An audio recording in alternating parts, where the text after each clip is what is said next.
production. Right. How did that affect you and the rest of the people on the show? Well, everybody, naturally, the boss is sick. We were all alarmed. Um, we we were in Hawaii when it was discovered we were doing shows from Hawaii.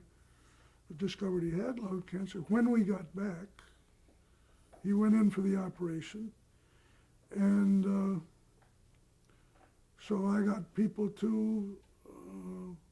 Sam Levinson replaced him.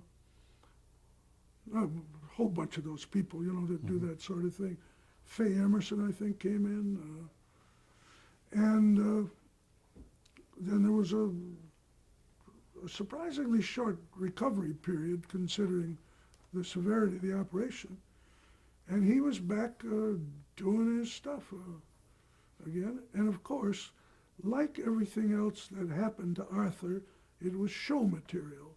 If Arthur had a toothache, the following morning he was saying to Tony Marvin, "Have you ever had a toothache, Tony?" "Well, my McGuire sisters," and away he'd go. Whatever happened, that was what he used. That was probably the core of Arthur's success. He didn't phony things up. He didn't make believe he had a toothache so he could tell a story. He had a toothache and then something came of it. And that was true pretty much all the way through his material. Now, when you decided to leave there, did you get any resistance from him on that? No. By that time, Arthur was really Slowing down. slowing down considerably. And I think the only thing that he was still doing was the morning show. I'm not sure about that. I didn't keep track of those things. And Billy Harbach was producing the Steve Allen show, but he didn't want to live in California at that time. So he recommended me to Steve, and I met Steve and we got along fine, and so I did the show for a couple of years in California. And you did the big special, As they came along, I did one show, I think, maybe two, with Dinah Shore. Then I came back and produced Candid Camera for a short period of time. And then I think in 1965 you did a show called Nightlife on ABC. It was a late night talk show. With Nicky Vanoff and with Was Dave Garroway connected? No. I can't think of his name. It's okay. It'll come in a minute. But Nick Vanoff was a very talented man. Oh boy. Who later did the Perry Como show, produced that. You worked on the Emmy Award show in 1969. Right. What did you do there? Well, I produced the Emmy Award show when it was coming from both coasts. The California awards were given in California, the New York awards here. The show emanated from California, and they had only done it once before, and it was a huge bomb. All sorts of technical problems. How did they get to you? Well, I had this reputation of doing live shows, and without tape. So I went out to California, met the people and everything. My credits looked good to them, and so they said, fine, do it. And I said, but I think you made a big mistake last year by doing all the technical stuff from California and leaving NBC just trying to catch up. So I said, if I'm going to do this, I only want one thing, and that is that I can bring my basic crew, not the cameraman, but the guys that have to do the switching and the sound and all that stuff.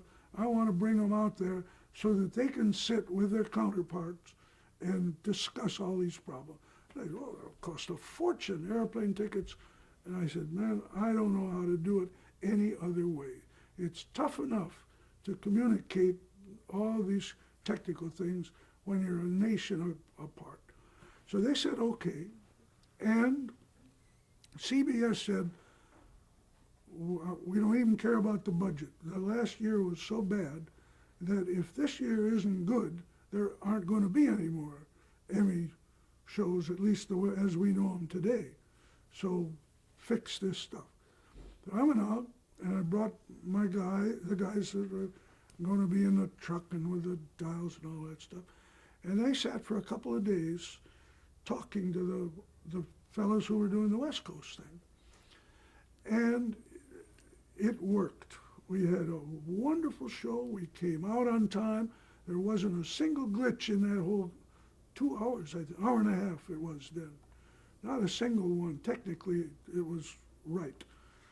You know, you can question the winners and the losers and whether they look good and all that, but there was no television problems on it. And the show really had nice flow and it worked. And the Variety review was surprisingly good. Really, it was a big feather in my cap, better than I thought it would be. I was scared to death because any nut can press the wrong button, you know. But it worked out fine. But we did spend a lot of time in pre-production. And it was worth it, getting all those crew people together. Now you did some pageants as well, some beauty pageants. Miss USA? Yeah, I did. One year I did 5, the word gets around. I started out doing Miss USA and Miss Universe. You know, these shows, you look at them and there's a bunch of girls walking around. But to get them to walk around without bumping into each other and to make all those cuts for commercials and those are tough shows to do. Miss USA isn't so bad. We were doing that from Miami. And everybody speaks English. Most people speak English in Miami. But we also did it from Athens, San Salvador, Manila. And you can't take all the people you need. There aren't any airplanes big enough, really. So when you get and have to use, you can bring your key men, number one cameraman, switcher, you know, those guys. But otherwise, you take what you get. And to solve those language problems, and you're forced to simplify a lot of the show, which is the best thing that can happen to those shows. What about the girls? I mean, handling all those contestants. Again, USA, they're just a bunch of nice kids is all they are. Mm-hmm. Most of them have never been away. 90% of them have never been in a hotel before. So they're having a grand time with the chaperones watching every single step because a little hanky-panky and that whole show goes down the drain. So they're very careful about that. But the problem always is, you know, stand next to the Egyptian girl. Who, what are you talking about? That's tough. We had a wonderful choreographer, Gene Belos. Mm-hmm. Great guy. Really did good. Did he work with you on most of those Yeah, shows? Mm-hmm. yeah. Mm-hmm. How about the director of those shows? Sid Smith. Very good man. There is no better live director in the world. Yeah. He's And he was at NBC in the early days. very early. Very early days, yeah. Yeah. Well, One ahead. time, about these girls, one time we'd finished rehearsing. You know, the rehearsal days are long. And these are, you know, very young girls, really. And we're closing the set, and there's one light bulb burning, and there's a girl sitting over on some mats in the corner crying, a contestant. So I go up and I say, come on, Pally, what's wrong here? Is anything I can fix up? What's bothering you? She says, I've never been up past 9 o'clock before. And here's a girl stacked, you know. But she was from a small town in the South, and her folks didn't let her stay up late at night. do you feel that you changed the face of pageants in any way? Or did you contribute something? I really feel that I did some good work on those. Like what? Well, when CBS called me to take over this show because it had stayed the same for a long time, and the girls marched. There'd be 8 abreast, and they'd go take a right turn, 8 and it was all, they were little miniature soldiers. And I knew that you could do better than that if you had someone that knew how to direct them. So I got Belos, and he just started teaching the girls to count, and he gave them the choreographer's language, and pretty soon they're weaving in and out and going up and down, and anybody could have done this if they had done it, but we did it. And the show really took on a whole new life and richness that it had never had. Advertisers liked it better. And then there was always that one very awkward part, I don't know how they handle it now, but where they asked each girl a question, and the judges were to decide whether the girl's answer was any good or not. But they all got different questions. The final 12 girls had, or 6 girls, I don't know what it was. Anyway, they asked different questions, which obviously wasn't fair. One girl would get an easy question or something. So I said, no, let's ask them the same question. And going back to the $64,000 days, I said, get me an isolation booth on wheels so we can move it out, and we'll ask each girl a different question. Or we'll ask each girl the same question, but she won't hear what the other girls answer. So they did that, and that long after I left, they were still doing that. It's not like Jonas Salk, but it was a good little addition to the show. But the public thanks you for making it a little more interesting. And this whole interview has been so interesting, Charlie. I just want to ask you a few questions, and as kind of a summing up here. Sure. We talked at the beginning about the Chicago school.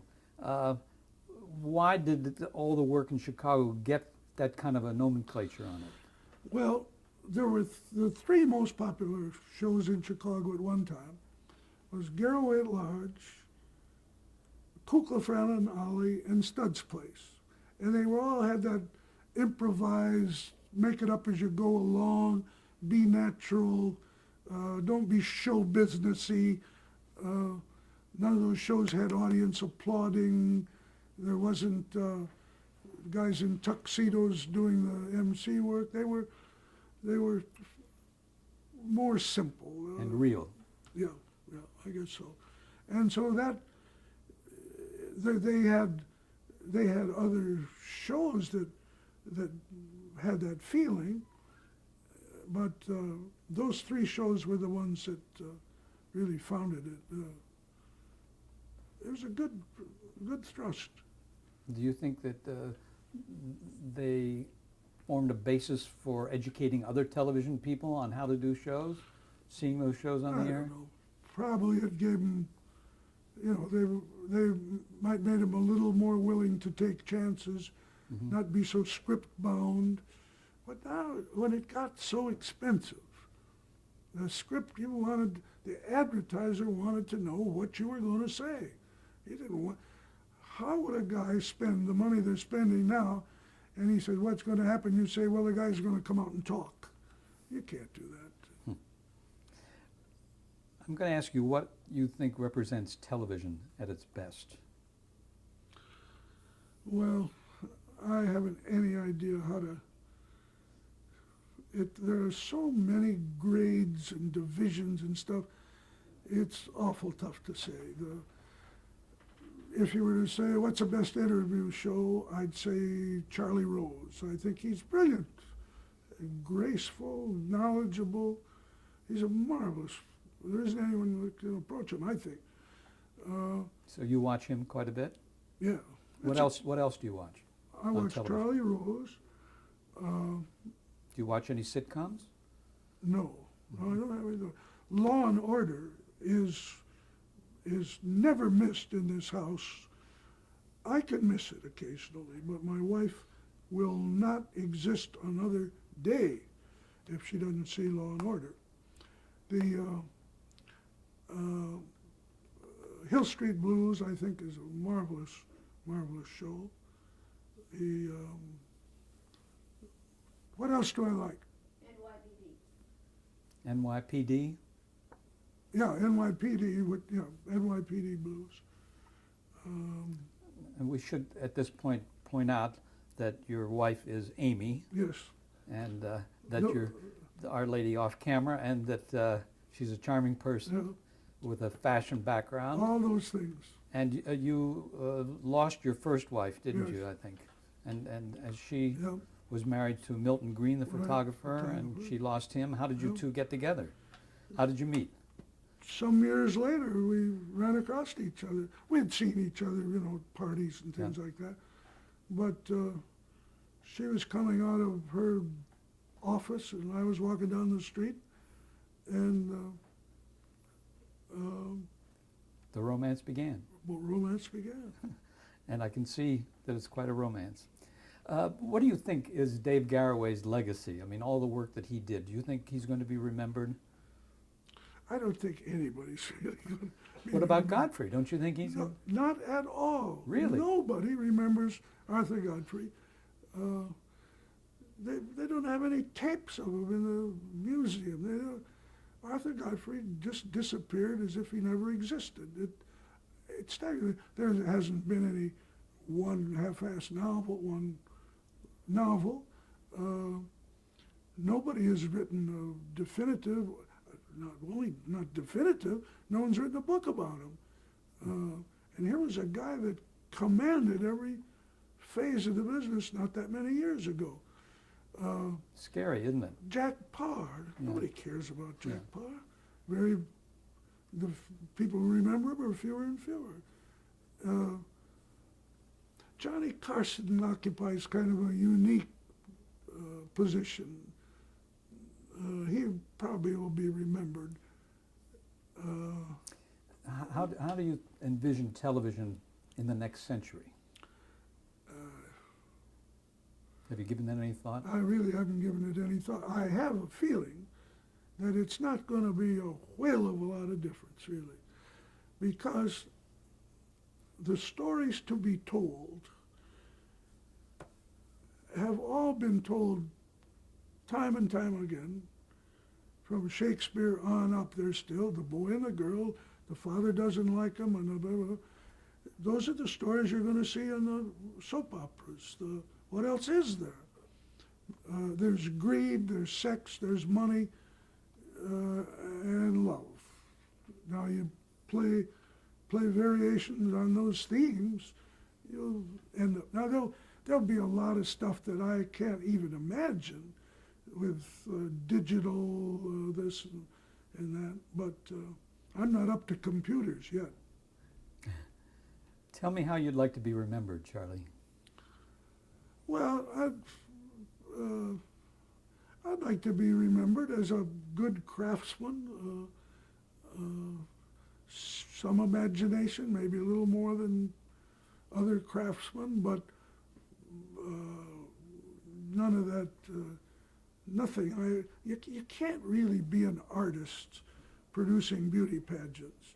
And yet producing beauty pageant is one hell of a good job if you're going to be working in television. It's big, you travel, they pay you enormous amounts of money, and it's a challenge. To get all that stuff going, although they've changed that, now it's mostly taped, and it'll never be as much fun as it used to be. That's for sure. What I'm going to do now is just throw some names at you, and if you have a comment you want to make, whether it's one word or a phrase or Mhm. whatever, just give me your reaction. Yeah. Many of these people we have talked about, so I might even just skip down Mhm. to a few here to talk about Greg Garrison. Did you work with him? Yes, I never worked with Greg. I know him. Mm-hmm. I've seen his work. Mm-hmm. He's a very good showman. Mm-hmm. He's much better in the big show category than I ever came close to being. He's a crackerjack. And we talked about Jules Herbeveau. Yeah. Anything you want to add there? Well, he was the last of the good old-fashioned executives, I think. He came out of the band business, and he was very generous, great guy. Did you have any contact at all with David Sarnoff? No. No. on the Caesars show, we talked a little bit about Mel Tolkien. And everyone that we've talked to before says how brilliant he was. Yeah, he was that, but a very strange guy, big hulk of a guy, and moody, and sometimes he wouldn't talk to you, and but he was funny. Was Carl Reiner funny? Yes. Yeah, Carl was actor funny. I don't know what he'd do at the typewriter, but if he wanted to act out a funny bit, he could do it in dozens of ways. Did you have any contact with after the $64,000 question and your other dealings with Lou Cowan? Did you? No, not really. After well, Lou left the business not long after that. I think because of health. I'm not sure. One thing I remember, I was up at his apartment for lunch, and he had a wall of of modern books of his lifetime, all first editions, which meant he just had enough brains to save the things, and all pristine. They were behind glass cases, and there was every John O'Hara book with its original paper cover without a pristine. All of those guys, people you never heard of. All your favorite writers, Yeah, too. well, and a lot of others too. Yeah. But why didn't I save the books I bought? Well, I lost them or loaned them or gave them away. yeah. Let me ask you about people like, did you ever have any contact with Jackie Gleason? Or? I did one show with Gleason. I think Arthur had just had his cancer operation, and he was doing kind of a comeback, welcome back Arthur sort of thing. And and Gleason came on the show, and we had put the show together. Gleason came on it because... Did he behave? Oh, yes. No, he was fine. Did you respect him as a performer? Yes. Yeah. Big talent? Big talent. I saw him do a thing up at the Museum of Modern Art. I don't know what I was looking of broadcasting, but the show was running short, and he said I can entertain an audience by just tying my tie, and he had taken his jacket off and he just had his tie hanging on, and he did it with such grace and such smoothness and so. And when he went like that, the whole audience burst into applause. You got to have a lot of nerve to do that. Wonderful. Did you work with Buddy Hackett at all? Yeah. I brought Buddy Hackett in to talk to Arthur. I said, he's a Catskill comic. And Arthur says, no way. We don't do Catskill. No way. And I said, Arthur, it's one thing when he does his routines. It's another thing when you talk to him. And Hackett came in and he blew Arthur out of the water. Arthur had him back every day for a week, and he loved him. Now, we talked about Michael Ziemer. Is there anything you want to add about him as a director? Well, as a person? Mike was a very good director. He was a troubled guy. He wanted to do more than he was doing, and one good friend of mine. I loved him, but he. How did he end up? Did he? Well, did he stay in directing? Yes, I had moved to California by that time, so I wasn't around to see his last. Then he got sick. He had, I guess, cancer. Did you work with the Smothers Brothers? Yeah. Tell us about them. Tom and Dick? Yeah. I brought them out. What the hell show? It was a Steve Allen show, I guess. Yeah, they had just appeared on the scene, and they were one of the first acts I booked on on the show, Mhm. and everybody loved him, and they got their feet on the ground and did, They eventually got their own show. yeah. I have a name here, Bob Lehman. Bob Lehman, the director, yeah, he did. I did that show with the fish, Marineland Carnival, every Easter for 8 years, I guess, and I always used Bob as a director. He was a good a good location director. Mm-hmm. He knew where the electricity was, or he knew how to steal it. He knew what he had to know. He was good. Tony Geis, is that name? I didn't know Tony well. Okay. He was around the Godfrey office a lot, but I never worked with him. And Bill Gammy is another name here. Bill Gammy, geez, I haven't thought of Bill in a long time. I don't know. What did he do? Bill was a writer, researcher, producer. He was a jack of all trades. Mhm. He was. I didn't know him well. What were your feelings about Dinah Shore when you worked with her? Well, it was a very awkward show to do for me because I was somebody shorted out, and I had produced Bell Telephone hours from, and Henry Jaffe was the executive producer and I think the owner of that show. And Jaffe was the brains behind Dinah Shore. He was her lawyer, her agent, everything, Dinah Shore. And when somebody shorted out and they needed someone in a hurry, so Henry called me to go out and put the show together. But I was the New Yorker who came into that camp, and nobody tried to help me much on those shows. There was a very tight little clique that had been with Dinah for a long time. So they were defending their territory. And it was tough, and I really had a strain. I didn't enjoy it a bit. Didn't do a very good job either. Well, anything further you want to say about Godfrey or Garraway?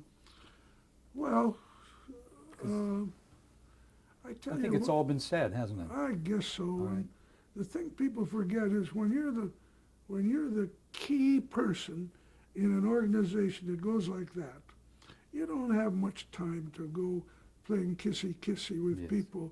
You say, I want this done, I want it now. Because you have no interest in discussing. Do it right, or I'm going to get rid of you. Well, I'd probably run exactly the same kind of company. Charlie, this has been wonderful. Yeah. I want to thank you. Well, was a thank great- you. I enjoyed it. We did too, and thank you for the privilege of coming here and being Yeah. with you. I tell you, it's the first time I've been able to talk without being interrupted, he said to his wife, in a long time.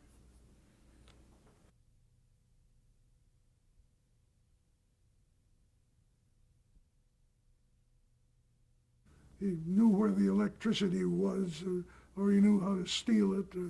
He knew what he had to know. He was good. Tony Geis, is that name? I didn't know Tony well. Okay. He was around the Godfrey office a lot, but I never worked with him. And Bill Gammy is another name here. Bill Gammy, geez, I haven't thought of Bill in a long time. I don't know. What did he do? Bill was a writer, researcher, producer. He was a jack of all trades. Mhm. He was. I didn't know him well. What were your feelings about Dinah Shore when you worked with her? Well, it was a very awkward show to do for me because I was somebody shorted out, and I had produced Bell Telephone hours from, and Henry Jaffe was the executive producer and I think the owner of that show. And Jaffe was the brains behind Dinah Shore. He was her lawyer, her agent, everything, Dinah Shore. And when somebody shorted out and they needed someone in a hurry, So Henry called me to go out and put the show together. But I was the New Yorker who came into that camp, and nobody tried to help me much on those shows. There was a very tight little clique that had been with Dinah for a long time. So they were defending their territory. And it was tough, and I really had a strain. I didn't enjoy it a bit. Didn't do a very good job either. Well, anything further you want to say about Godfrey or Garraway? Well, I tell I you think it's what, all been said, hasn't it? I guess so. All right. And the thing people forget is when you're the key person in an organization that goes